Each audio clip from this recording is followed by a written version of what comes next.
है, गाड़ी चलाना छोड़ा है, कपड़ा पहनना छोड़ा, कुछ भी नहीं छोड़ा है।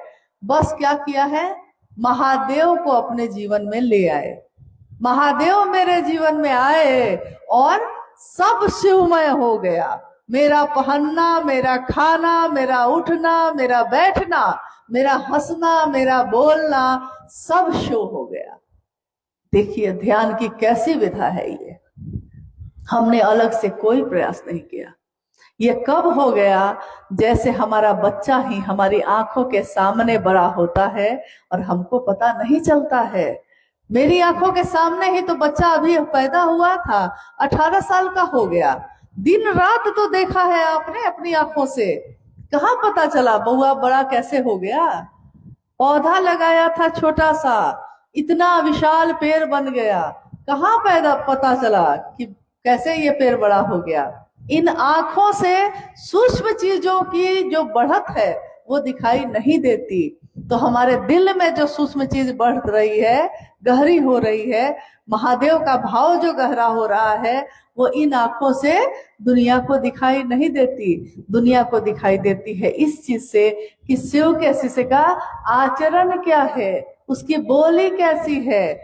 वाणी ऐसी बोली है कि मन का आपा खोए, औरों को शीतल करे आप भी शीतल होए। ऐसी बोली क्यों नहीं बोलते, क्योंकि महादेव की बोली तो करुणा की बोली है। गुरु अपने शिष्य को अपने जैसा बनाते हैं, तो जब शिव गुरु होंगे तो शिष्यों को क्या बनाएंगे, अपने जैसा बनाएंगे। तो शिव की शिष्यता का दूसरा सूत्र, ध्यान हटता ही नहीं है। अब शिव ही ध्यान में है, बाकी चीजें हल्की हो गई हैं और महादेव भारी हो गए हैं। अगर तराजू लेकर भी बैठिएगा तो दुनिया की सारी चीज एक पलड़े पे रख दीजिए और बस महादेव को एक पलड़े पे रख दीजिए। मेरा महादेव जो है उसको रखिए और देखिए कि पलड़ा किसका भारी है, किसका भारी है, महादेव का। हाँ, तीसरा सूत्र यानी महादेव को प्रणाम करना, ये हम क्यों करते हैं? शिष्यता के भावांतरण के लिए तीसरा सूत्र है। शिष्यता का भावांतरण, भावांतरण का अर्थ होता है ये बात जो अभी तक मेरे विचार में थी, ये विचार, ये जो हमको सूचना मिली है कि शिव गुरु हैं, हम भी बन सकते हैं, ये विचार है, टूट सकते हैं। परंतु अगर ये टिका रह गया, अगर विचार एक ही दिशा में घनीभूत होते रहे, अगर विचार एक ही दिशा में एकाग्र होता रहा, चलता रहा लगातार, तो वो भाव में बदल जाता है। भाव भी अगर गहरा होता गया तो प्रेम में बदल जाता है। विचार, भाव, प्रेम तीनों मन की ही अवस्था है। जैसे पानी की अवस्था होती है वाष्प, भाप, पानी और बर्फ, पानी की ही अवस्था है, वैसे ही मन की अवस्था है विचार, भाव और प्रेम। जब यह प्रेम में बदल जाए, इसके लिए शिष्यता के भावांतरण के लिए विचार घनीभूत होकर भाव बन जाए, मेरा शिष्य भाव बन जाए, इसके लिए महादेव को बार बार प्रणाम करिए।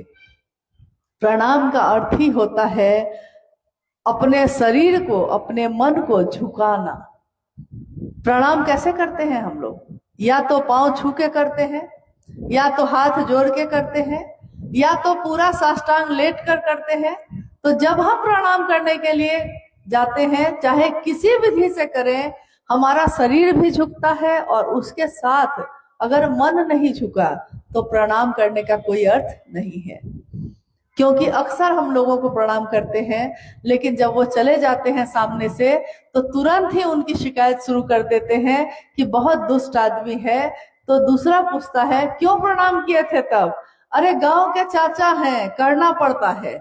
यानी गांव के चाचा है तो आपने हाथ जोड़कर प्रणाम कर दिया, परंतु हमारा मन झुका नहीं।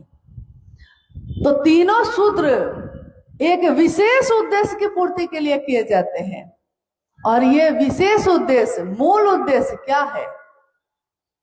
आप अपने घर से आए, हम भी अपने घर से आए, ये भी जो बैठे हैं अपने घर से आए, सब अपने अपने घर से आए। तो सबके अपने अपने घर से यहाँ आने का कोई उद्देश्य होगा ना। आज का एक विशेष उद्देश्य होगा, क्या है कि हमारा